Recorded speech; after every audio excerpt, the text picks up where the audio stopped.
Hello प्यारे दोस्तों, welcome back. और आज हम मौजूद हैं एक और वीडियो के साथ। और आज की वीडियो का जो क्वेश्चन है वो ये है कि किसी ने हमसे पूछा है कि उनको अकेले रहने से डर लगता है।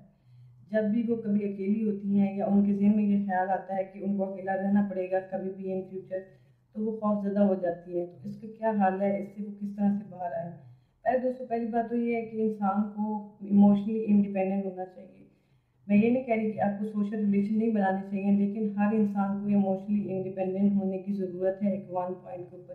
क्योंकि आप दुनिया में अकेले ही आते हैं और आपने दुनिया में से अकेले ही जाना होता है। आपकी सोल अकेली आई है, अकेली ही जाएगी। लिहाजा उसको अकेले रहने की आदत होनी चाहिए। मैं ये नहीं कह रही कि आप बिल्कुल एंटी सोशल हो जाएं, लेकिन आपको जब आप बहुत ज़्यादा लोगों के साथ रहते हैं तो आप इमोशनली उनके ऊपर डिपेंडेंट हो जाते हैं, तो आपके लिए भी प्रॉब्लम है और बाद में आपके रिलेशन के लिए भी प्रॉब्लम होती है। तो सबसे बेहतरीन तरीका जो है उस सूरत हाल से बाहर आने का वो क्या है?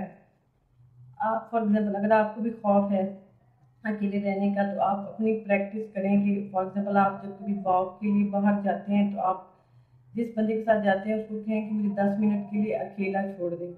10 या 15 मिनट जो है आप अपने दिन के टाइम में से 10-15 मिनट ऐसे स्पेयर करें कि आप उसमें अकेले हों और आपके पास कोई दूसरा बच्चा ना हो। अगर आपको डर लगता है 15 मिनट भी आप अकेले नहीं गुजार सकते, तो 5 मिनट से शुरू करें और इस टाइम को आहिस्ता आहिस्ता बढ़ाते जाएँ।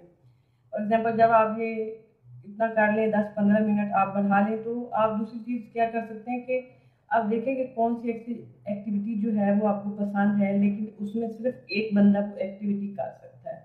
शायद बुक रीडिंग है या शायद कुकिंग है या जो भी एक एक्टिविटी जिसको आपको बहुत पसंद हो, लेकिन उसमें सिर्फ एक बंदा ही उसको कर सकता है, उसके लिए दूसरे तीसरे बंदे की ज़रूरत नहीं है। तो अपना टाइम जो है वो उस एक्टिविटी में गुजारें ताकि आपके माइंड को, आपको खुद को आदत हो अकेले रहने के लिए। आप डिस्ट्रक्शन ऐड करें कि आप जो है डाइवर्टर अटेंशन आपकी इधर उधर ना जाए, आप उस काम के अंदर ही बिजी रहें। उसमें आप बुक रीडिंग भी कर सकते हैं। और तीसरी जो चीज़ है, जो मोस्ट इम्पॉर्टेंट चीज़ है, जब आप इतनी प्रैक्टिस कर लें कि आप अकेले रहने लगें, लाइक 1 घंटा 2 घंटे 10 मिनट 15 मिनट जो भी आपका टाइम फ्रेम है, उसके बाद आप मेडिटेशन प्रैक्टिस करें और अपने सेल्फ से कनेक्ट करें। जितना ज़्यादा आप योगा मेडिटेशन प्रैक्टिस करेंगे, माइंडफुलनेस की टेक्निक्स करेंगे, उतना ज़्यादा आप इंटरनली रिलैक्स फील करेंगे, उतना ज़्यादा आप इमोशनली इंडिपेंडेंट फील करेंगे।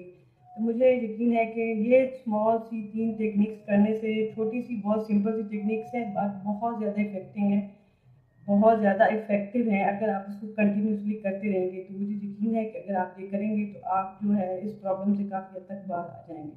अगली वीडियो तक के लिए bye bye and take care.